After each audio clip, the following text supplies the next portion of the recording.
जय जोहार, जय छत्तीसगढ़ संगवारी हो। तो हमारे नए ब्लॉग में अपन के स्वागत है। तो अभी यहाँ हमन हा गोरैया धाम हमें यहाँ अपन मई के मांग है। तो हमन में मोटी जातन संगवारी हो गोरैया धाम घूमे बर। तो आज हरे नवरात्रि के लास्ट कल तो हो गए हुमन हा। आज हरे ठंडा तो बने रहो अपन ब्लॉग में।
जोत हा करे चले भवानी सगरी में, चले भवानी सगरी में, चले भवानी सगरी में। यहो जोरन जोराए तोर बर माता बंधे सबोहा गठरी में, बंधे सबोहा गठरी में, बंधे सबोहा गठरी में। पारा पारा माँ कींज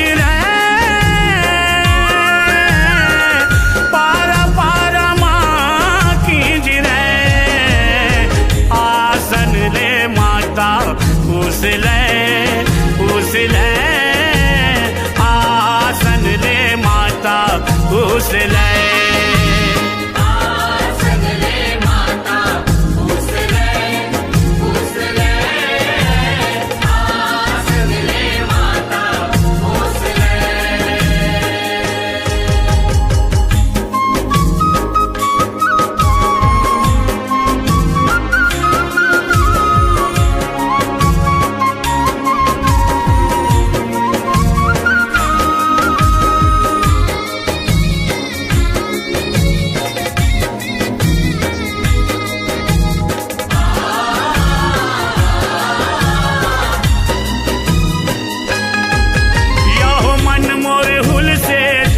सदाई कलपत हृदय भारी हो, कलपत हृदय भारी हो, कलपत हृदय भारी हो। यो तर तर तर तर नैनल मैया बोहे आंसू के धारी हो, बोहे आंसू के धारी हो, बोहे आंसू के धारी हो। कार्यों में अभी आगे हूँ घर गोरैया से। तो अभी हमारे घर नोनिया भी सुते हैं। तो आप मतलब दिखा तो नोनिया देख सकते हो संगवारी हो आप मन किस प्रकार से खेला थे नोनिया मैं। कोनो बेटी कोनो वो मौसी मौसी हो ना वाह या ते खेला था नोनी ते खेला था सो संगवारी हो मुल देखते तो पही करके रोते संगवारी हो। तो देख सकते हो संगवारी हो नोनी किस प्रकार के खेला थे। वो गुड़िया रानी है ननी बेटी ते का करा था नोनी ते का करा था सो या ये कोनो बेटी मोर मोची कोणाला नानी मोची गोठिया देवो संगवारी मनसन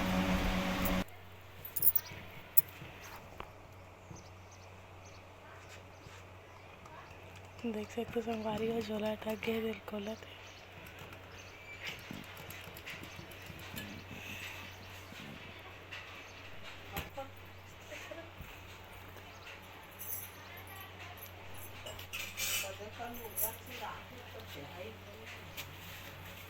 ते कौन है वीडियो बनाए बार देखा तो एकर सामान लेके बनाना नहीं है। और कहा को आवाज से तो जान पाया काका लाज बड़ा कर लाज का मोबाइल कैसे अचानक पहुंच गए होना नहीं बता काली नहीं काली नहीं हैं चला गया वो कहाँ पसीना पसीना हो गए कहाँ जी घुमू आओ वो तो देखे बना ना हाँ बेटी तो तुम चला देखा या तो संगवारी हो अपन है नोनील देखे बार जल आए रहे हमार माँ घर है ना नोनी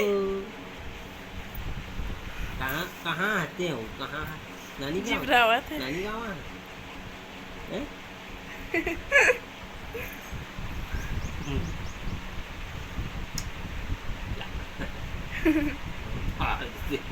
खोल देते